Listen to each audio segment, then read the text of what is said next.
I want to follow up on yesterday's 2 segments on Green Party candidate Jill Stein. We did a segment yesterday, 2 segments really, and to sum them up, I won't redo it today. One segment argued that Jill Stein's campaign and ideas are riddled with pseudoscience positions on a number of issues. We also talked about Jill Stein's running mate, Mr. Baraka, essentially being an extremist with very, very odd ideas. Some people were very, very angry about those segments, and some people emailed me really, really thanking us. I want to show you some emails and YouTube comments and voicemails that we received in response to this. First, here is an email I received from Leroy, who said, "I don't know how much money you received for your betrayal, but I hope it was worth it. Many of my friends are canceling their membership." Nobody canceled their membership that this guy knows. And we often are threatened with that, Lewis. And the funny thing about that, and I've said this before and I'll say it again, we don't have memberships to allow people to hold them over our heads when we say something they don't like.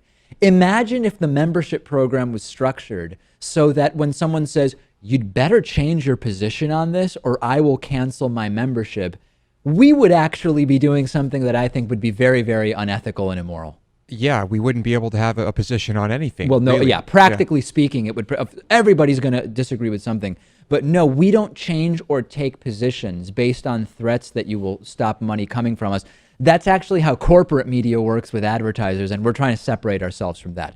Kurt wrote to me. Kurt said, "It's like Jill Stein is a Trump of the left, seemingly picking up any harebrained left-wing causes to appease the most liberal voters. In temperament, she is like Trump as well. The way she's attacked her opponents and the way her overall campaign is run. Trump handles himself in this kind of absolutist way, and it works with conservative voters. But I think Jill Stein is proof that these kind of politics don't work with liberals." Well, I think it works with some. There are people for whom that type of rhetoric is resonating.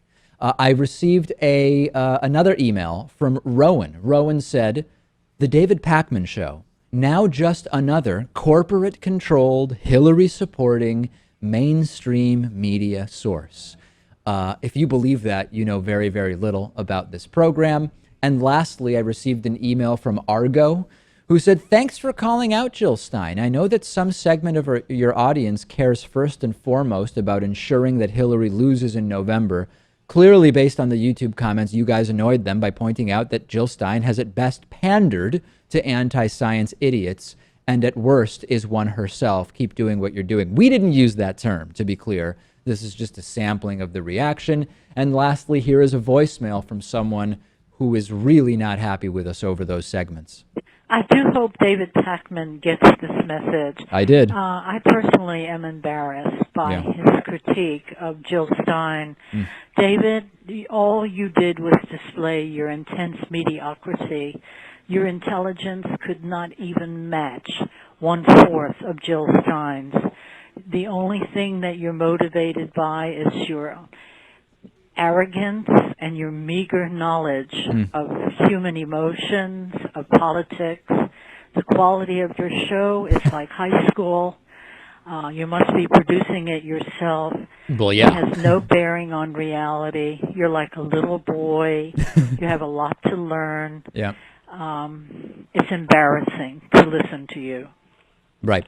So a critique completely without substance, full of ad hominem attacks. Yeah, and well, who else would be producing this show? Of course we produce the show. I mean, it's just like a weird thing. No, actually, Roger Ailes is producing the show. Yeah, we're producing the show. I don't know what kind of a critique that is. You know, someone else who wrote an email thought George Soros might be producing the show. Yes, of course. Yeah. One correction I do want to make. Yesterday I said that the Green Party supports funding for homeopathy in their platform. They did for a long time, but recently changed that and no longer officially support funding the non-science, debunked, non-treatment of any symptom or condition based on actual scientific evidence that we call homeopathy. I do want to correct that. Yeah, that's great. Thank you for that. And can I add one thing? Please.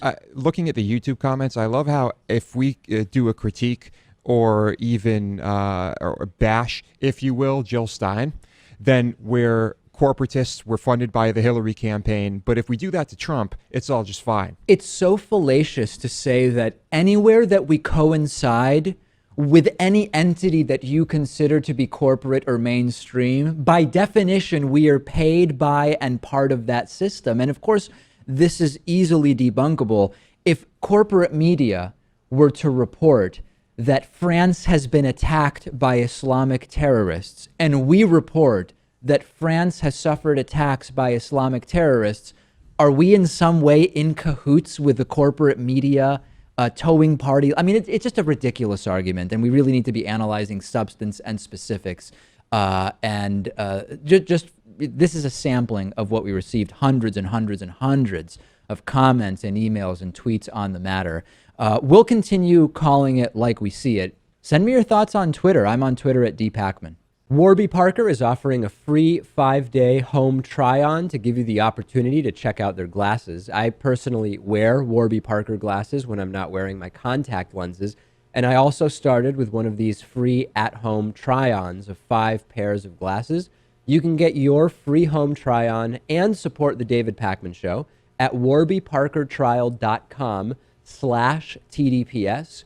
I don't really like going into glasses stores and trying on glasses while the salesperson sort of hovers over me, and I like more than 30 seconds to actually figure out whether I like the glasses. So with the Warby Parker home try-on, I was able to pick 5 pairs that I liked, put them on in the comfort of my own home, pick the one I like the most, and then Warby Parker put my prescription lenses in there for me. A lot of people don't know that the eyeglass industry is controlled by just a few big corporations that keep prices very high, like $300 for prescription glasses high, which is just insane. Warby Parker glasses start at $95. That's what mine cost. And for every pair of glasses sold, Warby Parker distributes a pair of glasses to someone in need. You can try 5 pairs and see what you like. Check out the at-home trial and support our show by going to warbyparker.com/TDPS.